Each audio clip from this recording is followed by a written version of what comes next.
Broadcasting from Silicon Valley, California, this is Conversations with Jennylyn. Thank you for watching Conversations with Jennylyn. My goal is to always find you beautiful, fascinating, exciting, inspiring people. And today, my guest is no different.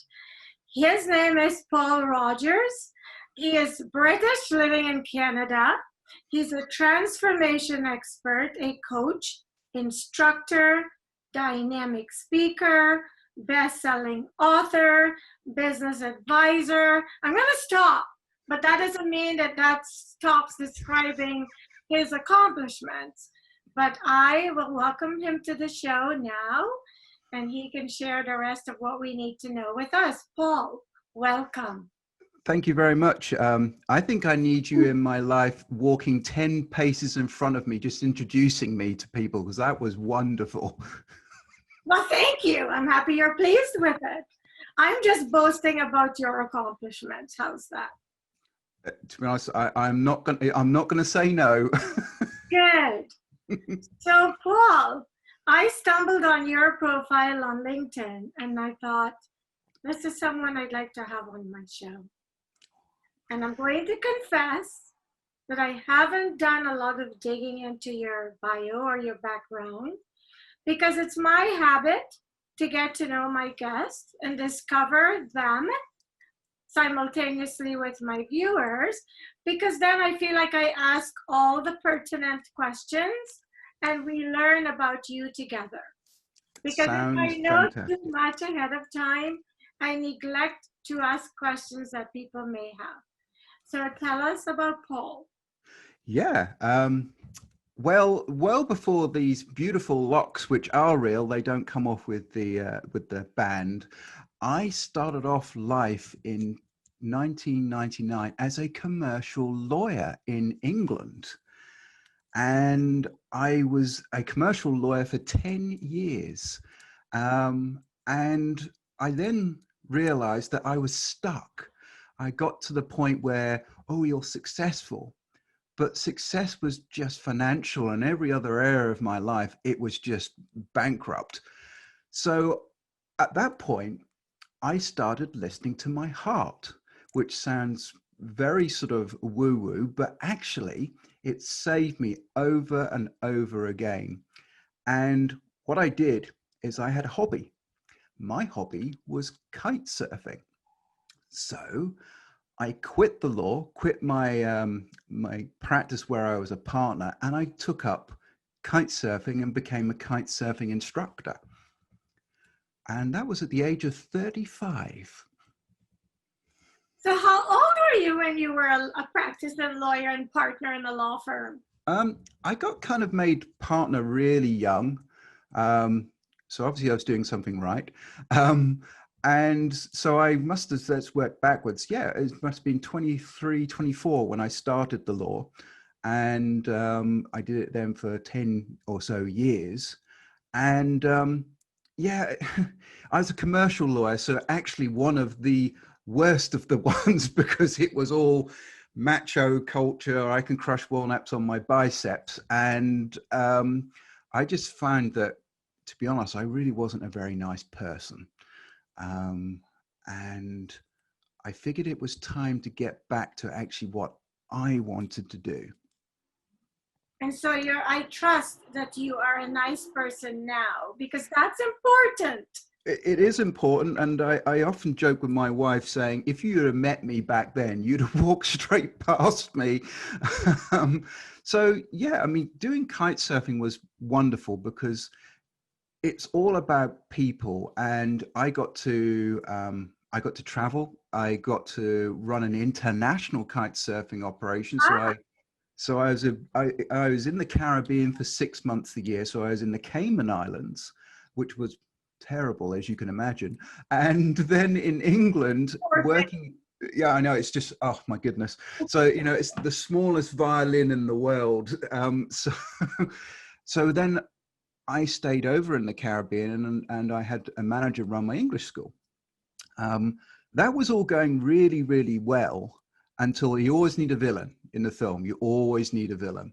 And my business partner decided that I was having far too much fun and I needed to leave. And that's exactly what happened.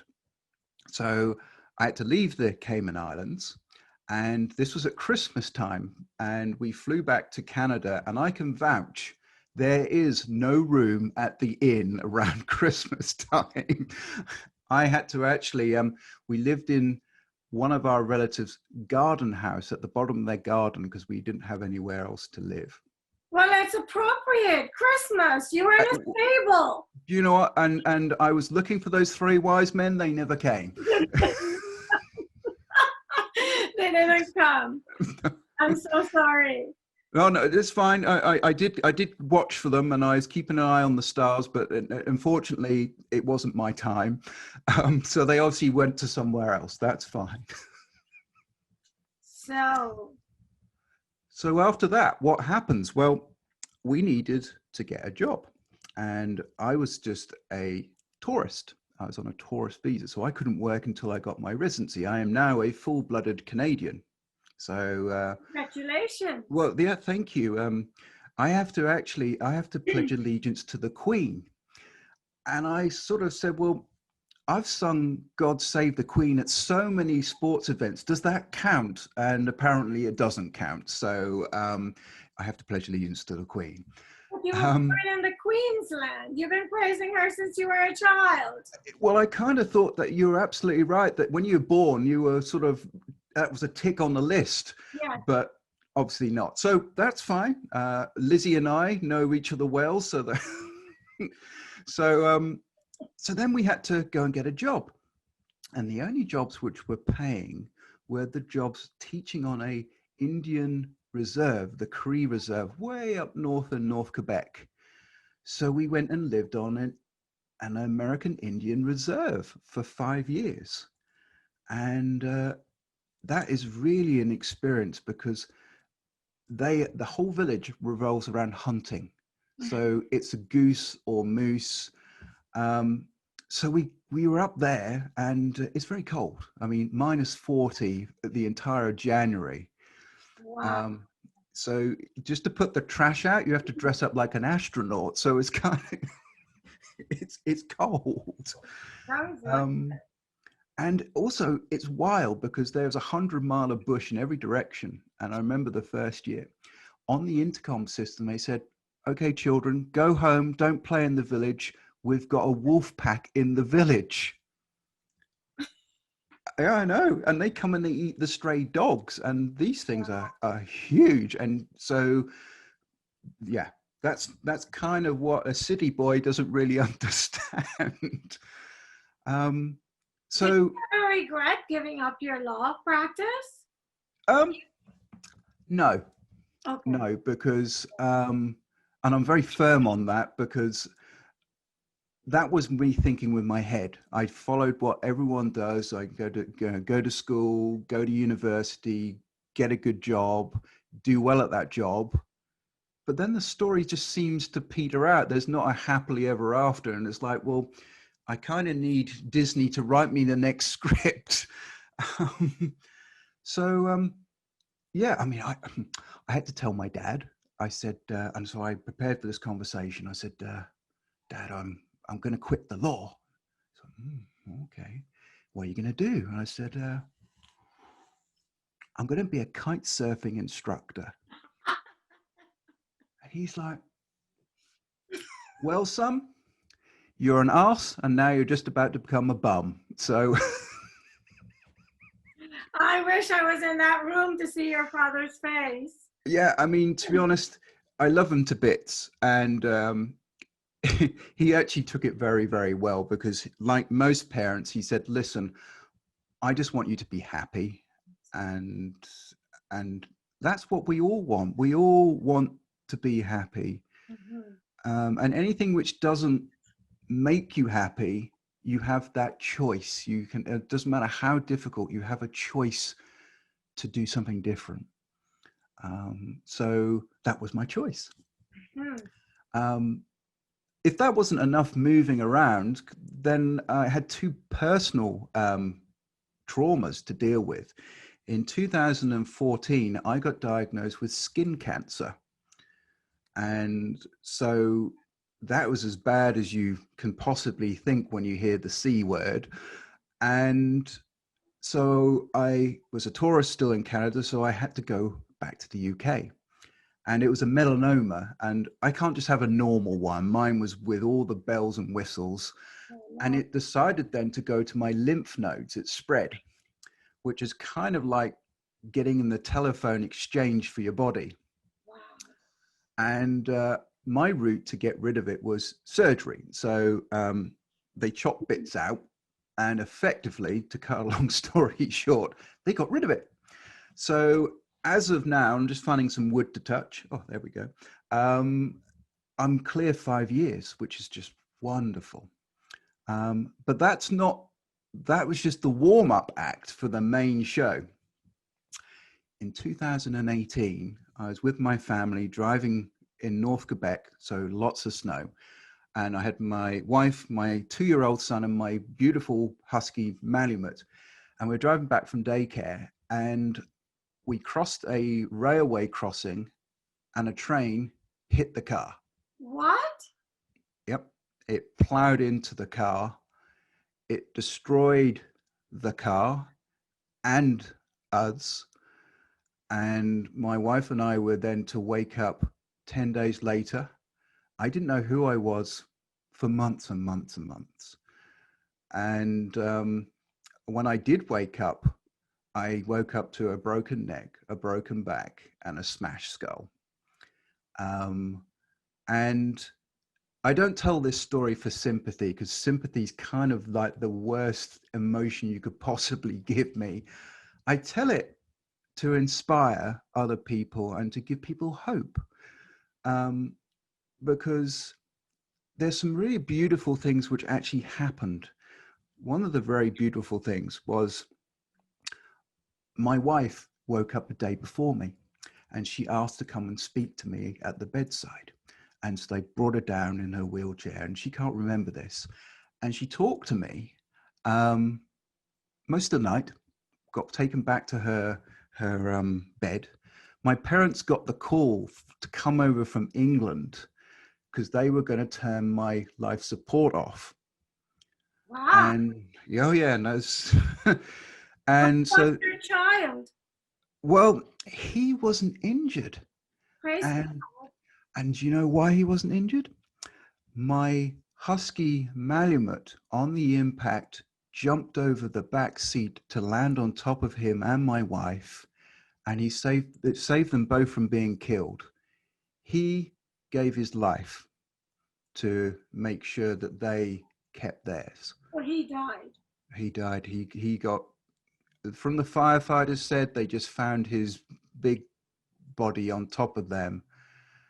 And so what I see that as is, no matter how bad it gets, no matter how dark it gets, there is always a balancing story to say of hope, love, compassion. And he is my white wolf. And I've written some books about him because I never got to thank him. But I'm really proud of what he did.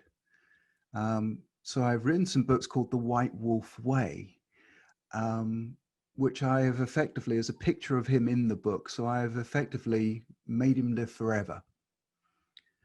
Why did the train hit your car? Were you on the track? Do you know? Yes.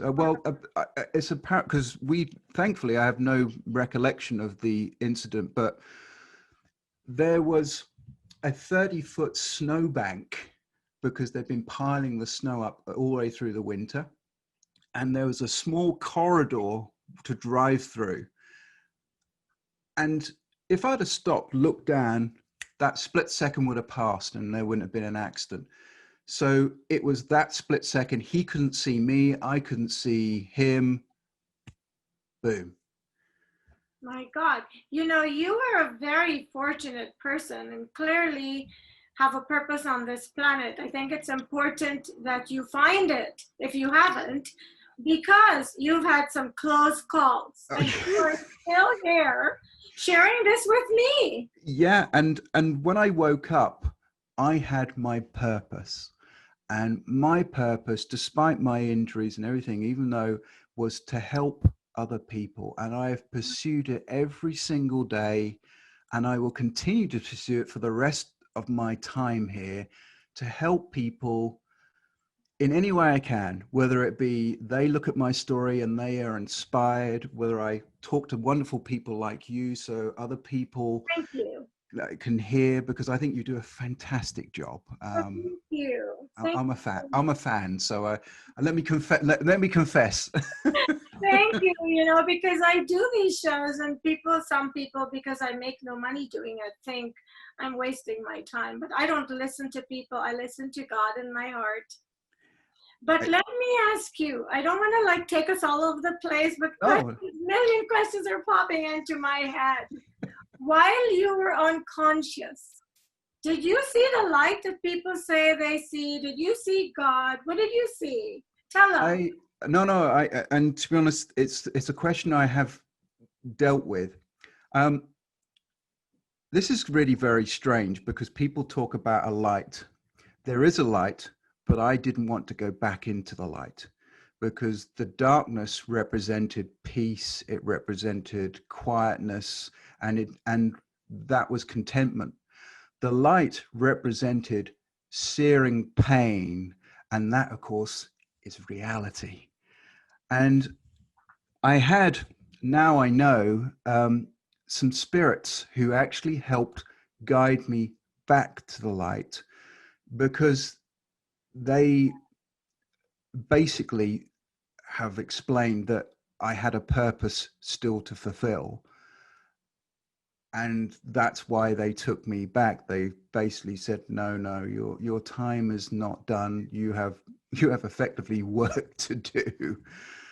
Do you know the names? Do you know, can you identify this for the angels? Yeah, it was weird, because they were having a conversation about me. I didn't recognize the voice and I couldn't speak, but I could hear this conversation going on. They were kind of making decisions on my behalf. And I was like, well, hang on. Me. Hang on a minute. Do I get a say? And and effectively, I do, I don't believe in coincidences. Being hit by a train kind of does that to you. And I do believe in there being a higher plane and messages from whatever you want to call it, the universe, anything. It doesn't matter what you call it. The fact is, it exists. Thank you. Thank you. And, everyone finds it in different ways. And I just say a Wayne Dyer quote, which I absolutely love. He says, if prayer is you talking to God, then intuition is God talking to you. I love that. I'd never heard it. And I've read a lot of his stuff. It's such a nice, it's comforting, because God is not a bellboy who rushes off and gets whatever you say. You're like, I want a burger. He doesn't rush off and grab you a burger and go, here you are. He's not a bellboy. Universe is ever present in every place at the same time. So that's why I'm a very big law of attraction believer. And what energy you put out, not with your head, but with your heart. Your heart is the power center. And people get that wrong. Mm-hmm. Well, for a lot of people, that's money. Well, exactly. And, if that's your... Because they're so empty. They have tons of money, some of them, and they're so empty. And they live empty, fake lives. And that's where I was. Because if it works for them, great. Yeah. And that's where I was as a lawyer. I mean, I had sports cars, I had money in the bank, but I was so unhappy. And I went from that to pumping up kites on the beach for people, and I was so happy. I was like, this is great. So That's a great story. Your story just blows me away. I love it. But I believe in being true to who you are and being true to yourself and not putting so much emphasis on what people think about your life. Their journey is theirs and yours is yours. And we are only responsible for ours. yes. And if we just focus on us and put a less focus on what people are thinking about how we are living our lives, you live yours and Yeah. let us live ours. So, how has this accident? Because we only have 30 minutes. This is why I'm doing this. I think I'm going to have to do more segments with you. Almost everyone I interview, 30 minutes is not enough because I've been interviewing fascinating people, as are you. So, Thank you. how has this experience changed your life? And what was the one profound experience and message that you feel obliged to share with the world? It's a very simple answer. And it's the title of my first book, written by a pen name of Kate Summers, and that's a whole different discussion. Okay, that's for the next interview. That's next time. I would say learning self-compassion. That is your biggest gift you can give to yourself. You can do it right this second. You don't have to go and learn it. You just have to be willing to look inside and give yourself self-compassion. I love it. And you know what is so important and profound, simple as that is the fact that if you can't have compassion for you, how could you have it for anyone else? Exactly. That's why on planes, they always say, fit your mask first before you help others. Same thing.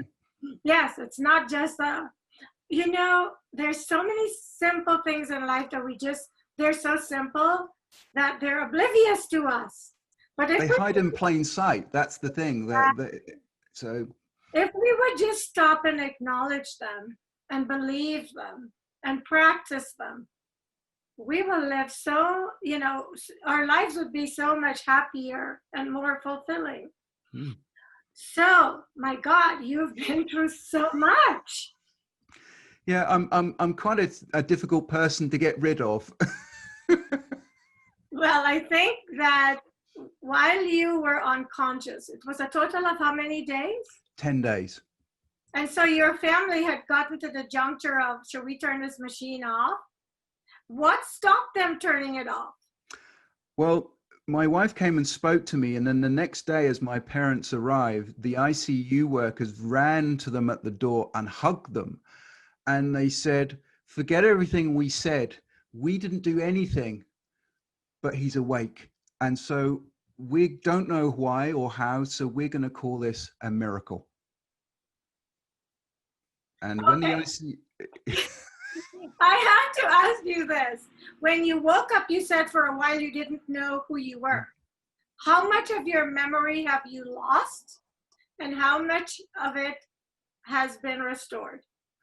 The whole months and months afterwards, I have no recollection. I know pain, and that's my only memory throughout it is pain.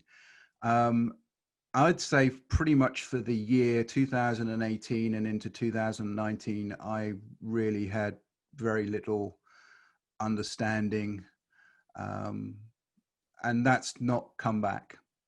But I can either sit and mourn that, or I can actually focus on what actually I have gained, and I choose to focus on the gain rather than the loss. I love it.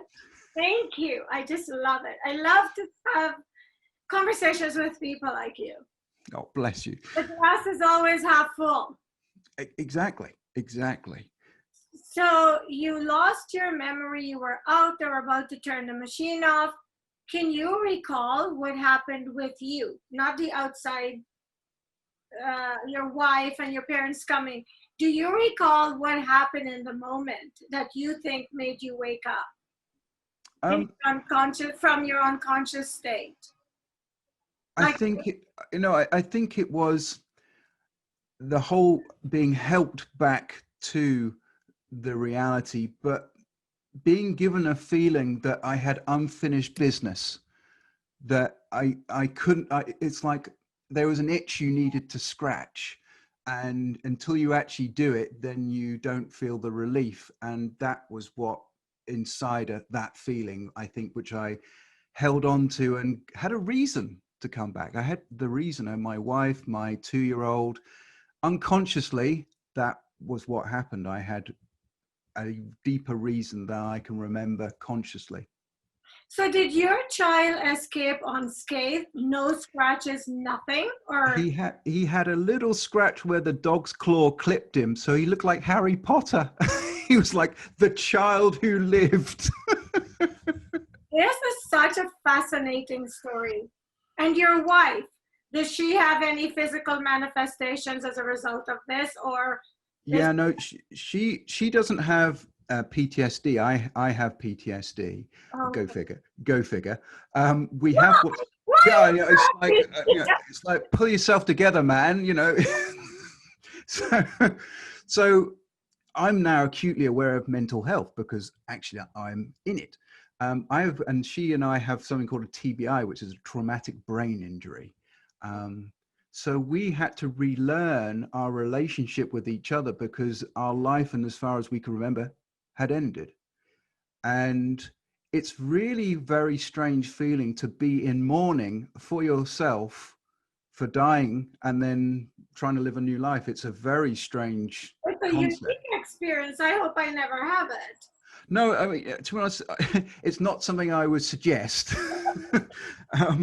But, you know, the people find their way in lots of different ways. And trauma, whether it be mental, physical, emotional, it's that moment of adversity where you find that growth, you find something in you.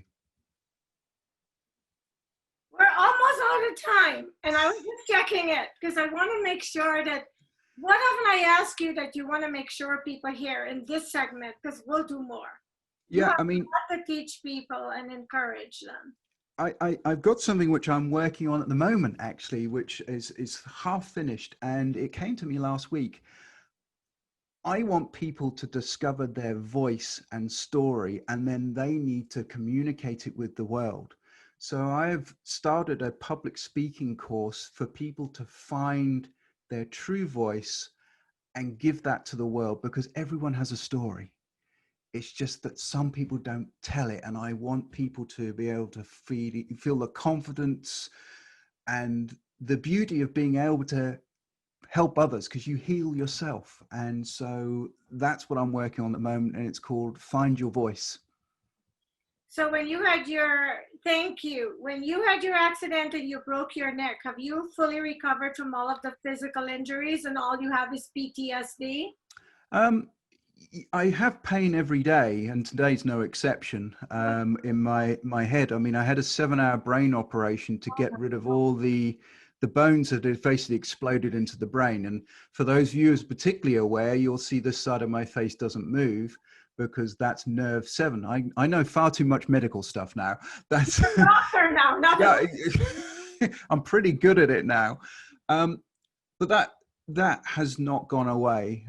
Yes, my neck, my back, largely my skull. If you look at a scan, but it doesn't explain why I still have pain every day. The blood clots in the brain, they've gone. I don't see double anymore because I had an operation to put my eyeballs back in the right place. So it's pretty gruesome, but I don't care. I don't care because I wouldn't change it. I wouldn't change anything, including the pain, because that is what drives me to help others. I am lost for words, and I've always been told I have a reasonably good, healthy vocabulary. I have so much admiration for you and your family. Wow. Cancer and this? Yeah. I see strength sitting across from me. I see will, determination.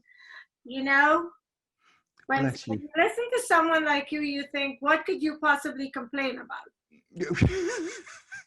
You make COVID look like a joke. Well, you know, it's trauma is real to people as it is real. And the reason why I'm good at it is because I've just done it for longer. I've just had 2.5, 2 3/4 years to deal with it.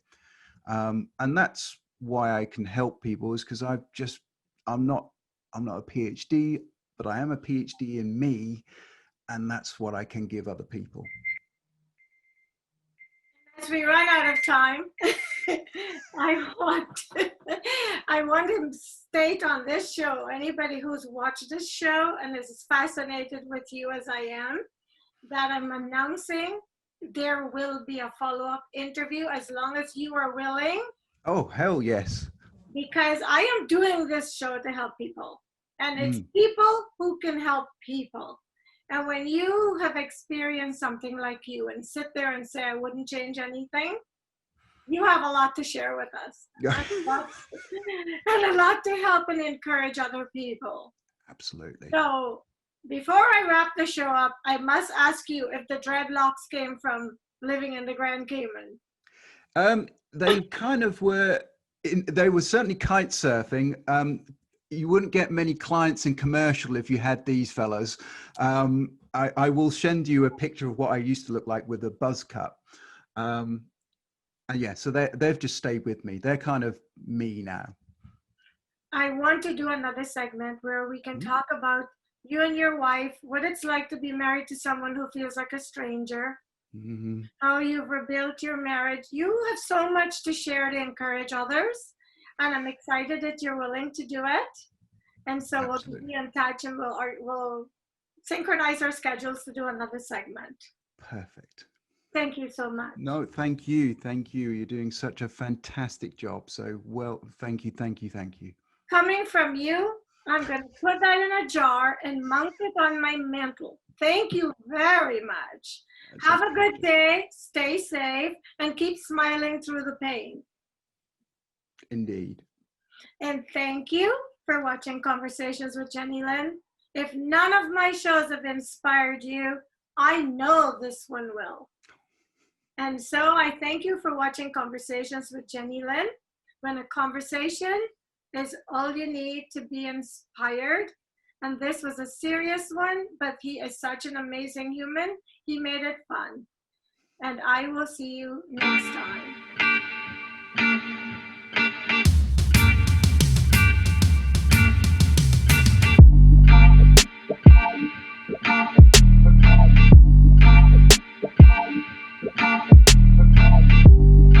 Broadcasting from Silicon Valley, California, this is Conversations with Jennylyn.